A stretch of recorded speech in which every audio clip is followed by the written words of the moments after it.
Ricardo. Approach. Hi. I'm approaching on Sammy Bueno. Is he in jail? He's in custody, Judge. Okay. This is one of those cases where it's This is one of those hearings that reminds you just how complicated justice can be. A homeless defendant with a history of mental health struggles, an assault inside a behavioral hospital, questions about competency, and a judge forced to decide, protect the public or give someone one more chance at treatment. Today's hearing isn't just about a bond. It's about accountability, medication compliance, homelessness, repeated failures to appear, and whether jail helps or makes things worse. Watch closely, because what happens next shows a tension between compassion and public safety. And trust me, this judge is not going to ignore either one. There go I or something, I think is the They're saying. alive? I'm sorry? That they're alive? No, it could be you, it could be me, just Good. one of those, I think that's the same. But just talking to this guy, he's not, there's a competency eval that I gotta submit, okay? The issue is that takes 30 days to come back. So he's gonna be sitting in jail for 30 days. We got an offer of time served on a failed to ID. And so he can't do that because I don't think he's competent. And so he's gonna be sitting in jail for 30 days. My understanding is, looking at his history, he's having situations in jail. He's telling me he's having situations in jail, and I understand that just talking to him, he would be susceptible to that. So basically what I'm trying to do is release him to a program, directly to a program, if they're able to hold him, if they have a bed for him. I'm trying to make that happen. I've talked to Pavel. He seems open to it with more info. I need to see if you're open to releasing him directly to the mental health center, the Harris Center, if I'm able to make that happen. But that would require a PR bond. No. Because of how many times he's taken off on us. I get it. You know? He's homeless, Judge. I get it, but that doesn't excuse that your failure to come to court, right? You're still expected to come to court, especially with how many priors. He's got a laundry list of priors, and some of them are serious, you know? I get it. Now he picked up another assault. What happened with this newest assault, Pavel? Judge, he was on bond for assault, and now he picked up a failed ID. In the assault, though, that was January 18th. The defendant punched the complainant with a closed fist to her face to the point where she fell to the ground. Stated she felt pain. This all took place at the Behavioral Hospital for Mental Illnesses. Let me give a little background, if I may, Judge. So supposedly this all happened. He went to, first it's at a mental health. Hold on a second. Hold on. Do you mind bringing him out? He needs to hear this. Yeah. What's his name? Sammy Bueno.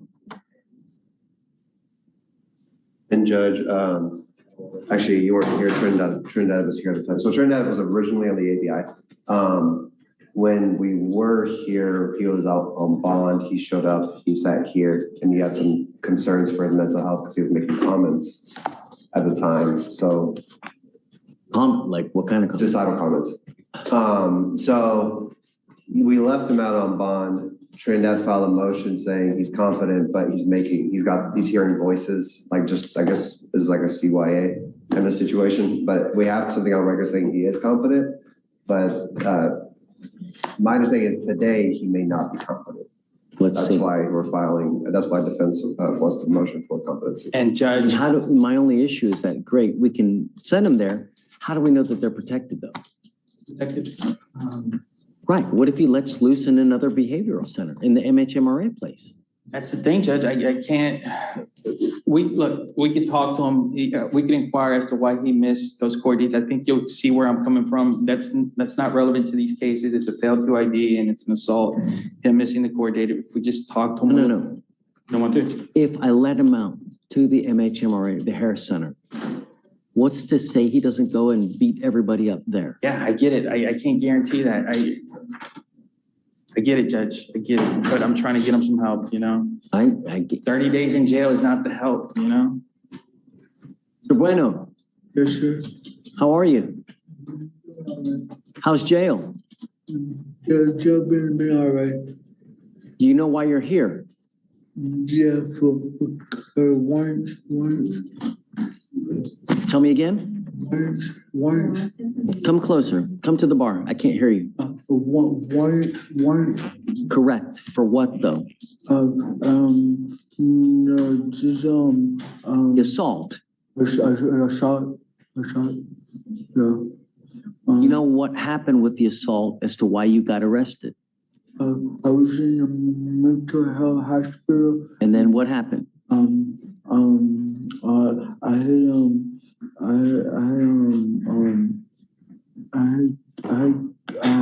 Judge, No, he's getting it.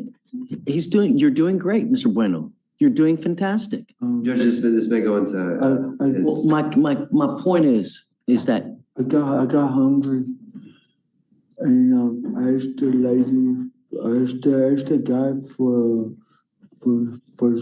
some food. Judge, this is going into. Okay. Mr. Bueno,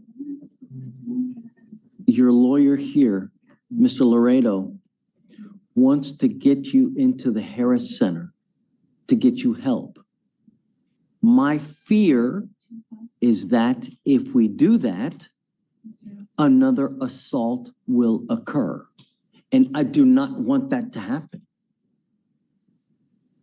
The reason you are here is because no self-control. You must exercise self-control. Do you understand? That's why you were in jail. Because when you get angry, you start going like this. And that's not what we do. Do you understand? How do I know if we take you to the Harris Center that it's not going to happen again? This is a turning point. The judge isn't denying mental health struggles. He's acknowledging them, but his responsibility is larger than just one defendant. It's the safety of everyone at the next facility. Legally speaking, this is about risk assessment. The court has discretion when considering a PR bond. The judge must weigh flight risk, danger to the community.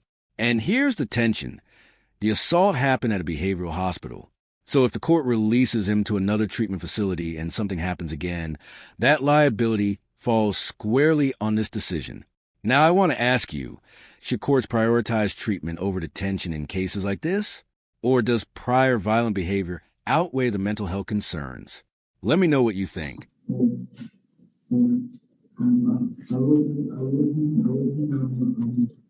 wasn't on my medicine at the time. I guess taking my medicine will help me to stay self-control. Are you taking it now? You're not taking your medication now? Because I don't know which way to how to get my medicine. Can we get him into medical or something so we can get him to the medicine that he needs? Judge, my understanding is that they're, based on what I have access to, he's on something. They're prescribing something, Risperdal, I think. Let me see. From what I'm able to check on. What I saw. So he's on something, to my understanding. I'm supposed to be on 5 medicines. 5 different medicines. Judge, and this is one of those cases where I don't want to say too much, you know, but We're here as schizophrenia pops up so much on his history, Judge. For years, it's been popping up, and so it's. I mean, the only reason I say that, I'm trying to get him some help, Judge. I mean, Mr. Bueno, I want to get you into the Harris Center, but I want the people at the Harris Center protected. I don't want you to do anything like what happened at the other place. Do you understand? I will give you one chance, but if you fail me again, you will be stuck with me in jail for a long time. I will only release him to the Harris Center, and we need to know that when you speak to the people at the Harris Center, that he knows that they know about the tendencies so that they are protected as well. so if I could just give you an update on why I'm proposing this, Judge. I did this in court 6, maybe 3 weeks ago. The way this happened was, it was kind of the same situation where he needed help.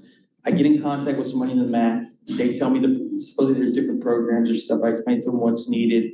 They make it happen with the Harris Center. We release him directly to the Harris Center, and then he gets his help. And then I'm okay with that. okay.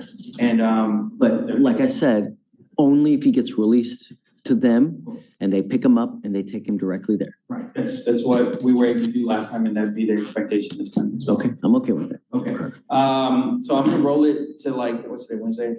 So Friday? perhaps reach out to Brad Morris so that we can get into like a mental health PTI or perhaps something like that to that caliber, not necessarily a PTI or however they want to craft it. I don't care, but that they release them directly to the Harris Center. Okay. So I was kind of on board depending on what they say, but I'll keep working to that. Judge, I think we should hold off on the PR bond until we have something set in stone. Oh, I'm not giving them a PR bond today, of course. I thought that was, No. I thought that was the direction we were going. No, No. nope. I'm not until I know Yeah, where sure. we signed the document Sure. and we have a releasing document to the actual Harris Center. Yeah. That's only until that. My only concerns were, once I can file the order, but basically the Harris Center will just say, we don't have a basis to hold. We're not ready yet. Yeah, We're not so. ready. It's too premature. And that's where I'm That's getting, the route. yeah, that's where I'm getting in contact with Max, showing everything up, so I have answers for you guys, and with the idea that he's Yeah. gonna be taken care of over there, and I'll come back with you guys, but everybody's on board, it seems like, so. Yes. Okay. Mr. Bueno, self-control. Yes, self-control, I'm trying to do that, self-control. That's why everybody's in jail, because they have no self-control.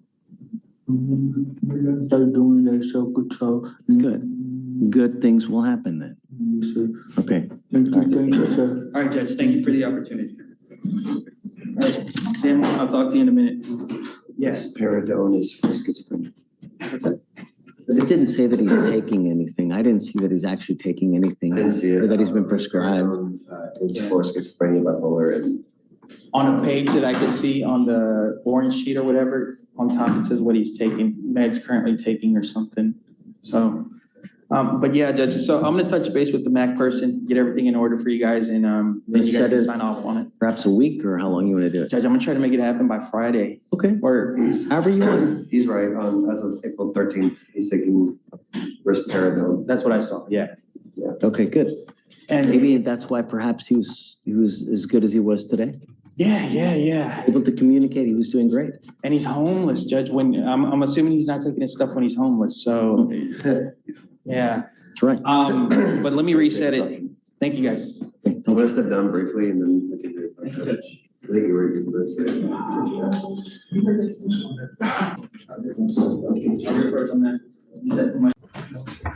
I don't understand why you are still pushing your luck. You were supposed to register immediately upon doing the 3 days as a condition. When did she do the 3 days, please? September 20th is when she went in. And that Monday, I think you reinstated her, Judge. Yes, Judge, that was September 20th. She was released on when, the 21st? The 23rd. 23rd is when she was released. She was Released the 23rd. She was supposed to register immediately, starting the IOP. And what day did she register? Yesterday.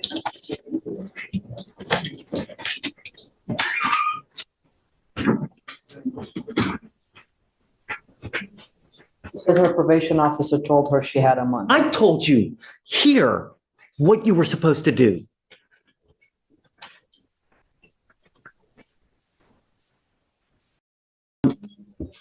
I'm tired of playing this game, Andrea. At least I'm she's tired of registered. playing. It's Mr. like, Sapien? you know, when this is what happens when you're too nice. It's over and over. People take advantage of you like crazy. It took 1, 2, 3, 4 weeks for her to sign up for IOP, Andrea. 4 weeks. Can you, since she's already registered, No, I mean, I'm done with this. I'm just, what, Let her see if she goes, if she attends. I don't have there's not much that I can say. I don't have much to stand on. she But doesn't take us seriously. I'm hoping that you will allow, since she's already registered, you'll allow her, Let's do this. Let's do this. because she has an ankle monitor on. That's on. It's I'm on gonna there. send her for a drug test right now. I Okay. want to see what if anything that she's gonna test positive for. And then I can send her for her. right now, I want to send her for a test. And then I guess we'll talk when she comes back. Because first things first, I want to know if she's clean. If she's not clean, it's over. That's it. But if she's clean, then we'll talk about how we go further. Did I But- send her back here? How long, so I know how to manage everything else that I I have have. your cell phone, right? Yes, I'll text you when she comes back. okay. The And- judge ultimately chooses a middle path. No PR bond today, but conditional release at the Harris Center confirms direct intake and supervision. That's a very controlled judicial strategy. This isn't blind trust. This is structured accountability, direct transport, documentation, coordination with mental health services, and importantly, a clear warning, one chance. This is how specialty court principles blend with traditional criminal court. The judge is recognizing schizophrenia, medication issues, and homelessness, but still making it crystal clear that violence will not be tolerated. And here's something subtle, the mention of risperidone. That's an antipsychotic medication often prescribed for schizophrenia. The judge is indirectly assessing whether medication compliance correlates with courtroom behavior. That's not casual conversation. That's judicial evaluation. Compassion, but with boundaries. Comes back. Okay. And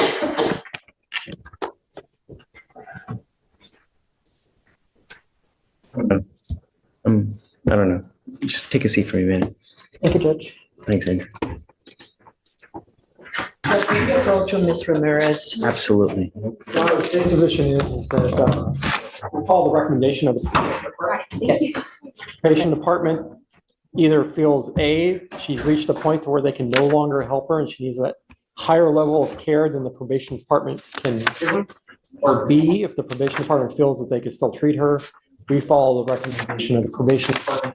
B being Texas. And there was a 6-month extension, but her last been on 7 months. But Judge, if she registered for the classes, there will be leave it in 6 months. I'm not doing a 6-month reset for her to do one class a We week. can bring her to court. We can bring her to court for status updates. I'm 100% on board with that. I think that that's actually a very good idea. But what I'm saying is that the probation department feels that she could be helped with the IOP and SOP. That's my understanding. Please correct me if I'm saying something wrong. My understanding is that probation department feels that they could help her with the IOP SOP. I think that to her defense, nobody told her she needs to register, at least as far as I'm aware, 2 to 3 times a week. So I told her last time we were here. now when we approached, because I was with her, Yes, Judge. I told I her. was with her and I don't remember you saying that. I told her what you need to have done, and then this is what you register for. When you come back, this is what we're gonna end up doing. Regardless, look, regardless. What I'm saying is, since the probation department feels that they can help her, if she can register to one of the 3, and I'm gonna bring her up here with, if you decide to allow her to continue, I'm gonna bring her up here and we all talk, so everybody's on the same page. If she does it within like a week, not a month like we did last time. I'm not ever going to reset her for over 2 weeks at a time And that's because I fine. can't trust anything to happen. And that's fine. And Mr. Lindsay, unfortunately, the way it works is that it's unfortunately like a little child. They push and they push and they push. And it's childish because they push and they push to see how much they can get away with. And as evidenced here, you sign up the day before court. This is all It's predicated on if the court does not rescind its order for supervision. what I'm going to do now is I'm going to reset her for 1 week. She has 1 week to sign up for the 3 time a week course. She needs to come back, show us that she's done that. And then after that, I'm going to set her off 2 weeks. Every single 2 Can I bring her up weeks. here? So Sure. I want her to be part of the conversation, so if she comes back and she doesn't do, so nobody can, so there's no possibility of saying, I'm so over this, it's just ridiculous. Come up, Ms. Ramirez. So I will indefinitely set this case off 2 weeks at a time to make sure that it gets done. Because I can't do 4-week resets anymore, unfortunately. So we are now going to have to micromanage just.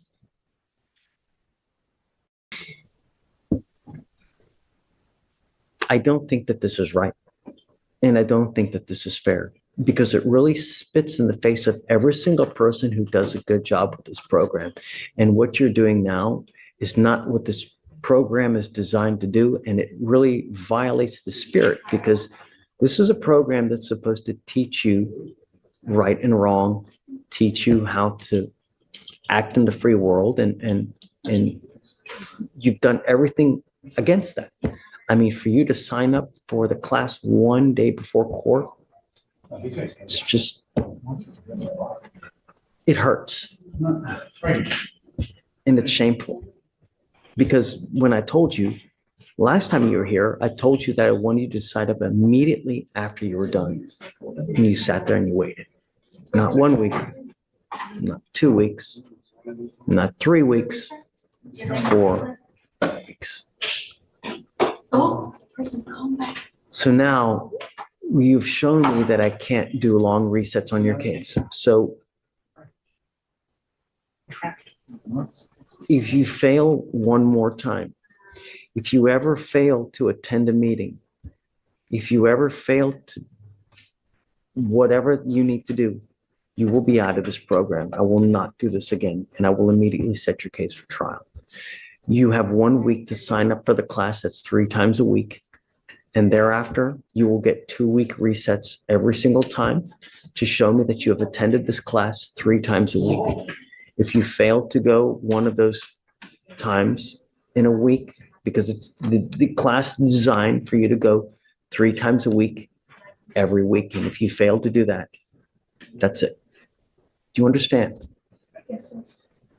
Judge, just to make sure we're all on the same page. Judge is asking you to go back to that list that you have and find a place that offers the program 3 times, IOP 3 times a week. What are the requirements? Is SOP once a week or, But she okay, has to complete IOP first. right. So you have to go back to the list, find a place to register for IOP that does it, that meets 3 times a week. You do IOP, and once you're done with IOP, you find SOP that meets once a week. And you have to have, 90 days. Okay. right, and you have to be registered in the IOP that meets 3 times a week by next court setting, which will be in about a week. Not about, exactly a week. Okay, from do I today. have it Next correct? Wednesday. Do I have it correct, Judge? Right, okay, so do you understand that? Yes. There's not gonna be another chance. Okay. State has nothing further, Judge, for the court. See you in a week. Thank you, Judge.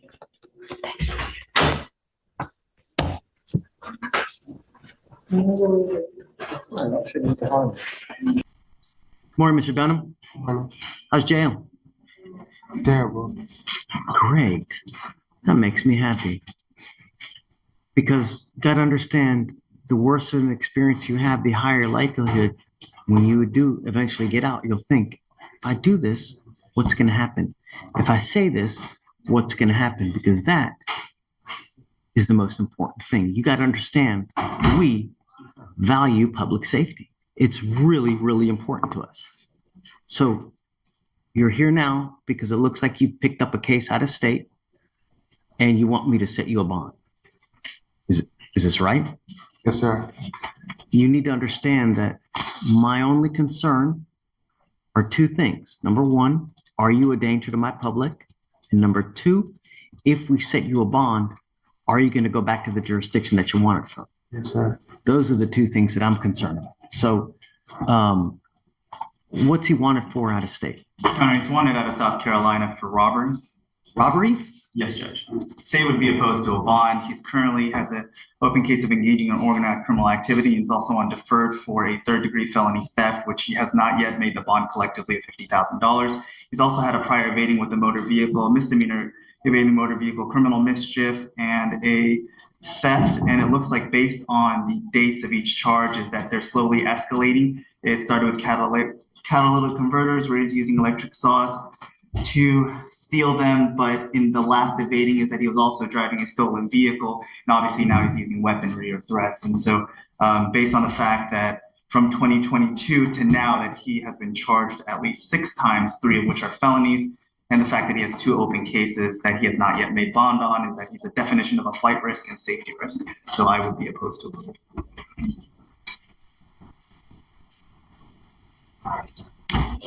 Judge, Mr. Denham is requesting a bond because he has finals on Monday. Finals? Is a sophomore, major in nursing at Southern University in Baton Rouge. Are you really in school? Really? But you're in Houston. You have finals on Monday? No, I came right in Houston. Oh. Keep it down, please. I'm going to read something to you real quick, okay? And this is from what I'm reading now. This is from the magistrate. Motion for bond conditions, Harris County, none. Defendant has a hold.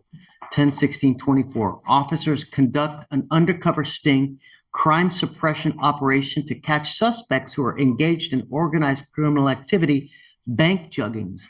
Officers use bait victims, undercover officers posing as bank customers, and bait vehicles. 3 suspect co-defendants, DeLeon Dunham, Messiah DeLeon Dunham, and Treventi DeMarcus Hilliard attempt a bank jugging on 1 bait car, but are unable to break the window. Shortly thereafter, they conduct a bank jugging on a 2nd bait car, and this time break the window. Bus signal given, and the officers execute a vehicle containment technique and a felony stop and apprehension. All 3 suspects, defendant in possession of criminal instruments.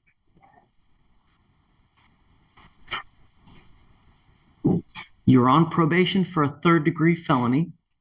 You have an open robbery out of a different state. Let me ask you again. Do you really want me to set you a bond? I was just asking if it was possible.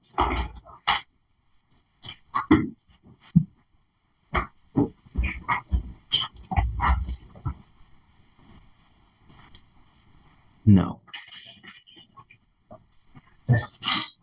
You got to understand, at some point, we really, really value our public safety. Mr. Dunham, we are going to do everything in our power to protect it. And if I give you a bond, you may very well pick up did you say 6? How many charges? Total in the course of the last 2.5 some odd years. 6? 6.